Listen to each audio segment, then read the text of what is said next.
Hello everyone. Today I have another movie recap to show all of you. This movie has a lot of support from viewers. So in order not to waste time, please watch the following. 2009, Adrian Helmsley, an American geologist, visits astrophysicist Dr. Satnam Suratani in India and learns that neutrinos from a massive solar flare are causing the temperature of the Earth's core to increase rapidly. Adrian travels to Washington, D.C. and gives a report on the findings to White House Chief of Staff Karl Anheuser, who takes Adrian to meet the President of the United States.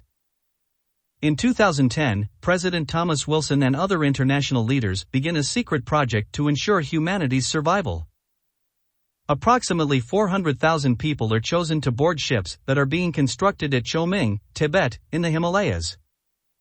At the same time as the People's Liberation Army are gathering volunteers, a Buddhist monk named Nima is evacuated while his brother Tenzin joins the workers in the ship project.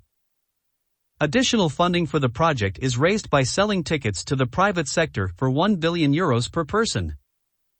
By 2011, humanity's valuable treasures are moved to the Himalayas under the guise of protecting them from terrorist attacks with the help of art expert and first daughter Dr. Laura Wilson. One of the artworks is the Mona Lisa, which is replaced in the Louvre with a precise copy. Her boss, Roland Picard, is later killed when his car is forced into a fatal auto accident in the same Paris underpass where Princess Diana was killed. Picard had discovered that the cave containing the vault where the Mona Lisa and other precious works of art were supposed to be stored was a fake location. In 2012, Jackson Curtis is a science fiction writer in Los Angeles who works part-time as a limousine driver for the Russian oligarch billionaire, Yuri Karpov. Jackson's ex-wife, Kate, and their children Noah and Lily live with Kate's boyfriend, plastic surgeon Gordon Silberman. Jackson takes Noah and Lily camping in Yellowstone National Park. After an encounter at a restricted government research site with Helmsley, they meet Charlie Frost, who hosts a radio show from the park. Charlie, a conspiracy theorist, plays a video of Charles Hapgood's theory that polar shifts and the Mesoamerican long-count calendar predict that the 2012 phenomenon will occur. Hapgood believed that unstable conditions under the crust of the Earth would cause it to shift Earth crust displacement. Charlie has a map of the Ark project in addition to conspiracy theory information about officials and scientists from around the world who were murdered after planning to alert the public. One such scientist was a fan of Charlie's and had sent him the map before his untimely death. The family returns home as seismic activity vastly increases along the west coast of the United States. After dropping off Karpov's bratty sons at the airport, Jackson grows suspicious and rents a plane to rescue his family. He collects his family and Gordon as the Earth crust displacement begins, and they narrowly escape Los Angeles as the city slips into the Pacific Ocean, racked by a massive earthquake that destroys all of downtown. As millions die in catastrophic earthquakes worldwide, the group, with Gordon piloting the small plane, flies to Yellowstone to retrieve Charlie's map, escaping as the Yellowstone caldera erupts. Charlie stays behind to broadcast the eruption and is killed in the blast of the expulsion of an ash cloud.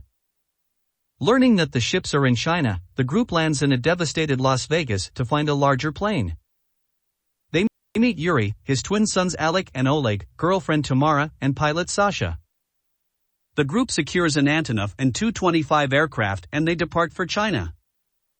Also heading for the Choming site aboard Air Force One are Anheuser, Helmsley, and Laura Wilson. Upon arriving in Tibet, they find that the ships are not ships destined to take the survivors off Earth but are giant seagoing ships, large arks that can hold thousands of people. Helmsley finds that the cabins are actually quite luxurious and only meant for 1 to 2 people, a fact he criticizes when he tells his porter the room could hold about 10 people. Anheuser explains that the high price of a room was necessary to fund the project since the governments of the world couldn't possibly have hidden the cost for very long. President Wilson remains in Washington, D.C. to address the nation one last time. With the vice president dead and the Speaker of the House missing, Anheuser assumes de facto leadership.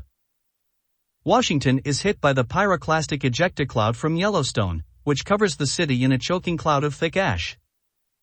Struggling with others in the devastation, President Wilson is killed by a mega tsunami which carries the aircraft carrier John F. Kennedy into the White House, crushing it.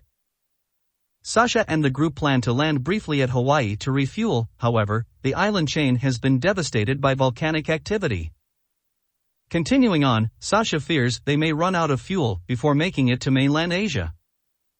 They discover that the seismic activity of the Earth's surface has shifted the Chinese coast 1,500 miles east, and they are able to make a crash landing, narrowly escaping death by driving a Bentley out of the plane before it skids to a stop on a glacier. The plane overbalances on the edge of a cliff and plummets, taking Sasha with it. The group is spotted by the People's Liberation Army. Yuri and his sons, possessing tickets, are taken to the Arks, Yuri coldly leaving Tamara and the others behind. The remaining survivors are picked up by Nima and are taken to the Arks with his grandparents. They stow away on the Ark with the help of Tenzin, who had a plan to smuggle his family aboard through a rear entrance. As a mega tsunami approaches the site, an impact driver becomes lodged between the gears of the Ark's hydraulics chamber, preventing a boarding gate from closing and rendering the ship unable to start its engines. In the ensuing chaos, Yuri, Gordon and Tamara are killed, Tenzin is wounded, and the Ark is set adrift. Just before he dies, Yuri is able to hoist both his sons up to crew members of the ship. In doing so, he jumps to his death. Jackson and Noah dislodge the impact driver and the crew regains control of the Ark before it can impact Mount Everest. After floodwaters from the tsunamis recede, the Arks travel to the Cape of Good Hope in South Africa, where the Drakensberg Mountains have risen in relation to sea level and become the tallest mountain range on Earth. Thanks for watching. Please hit the subscribe button for new video.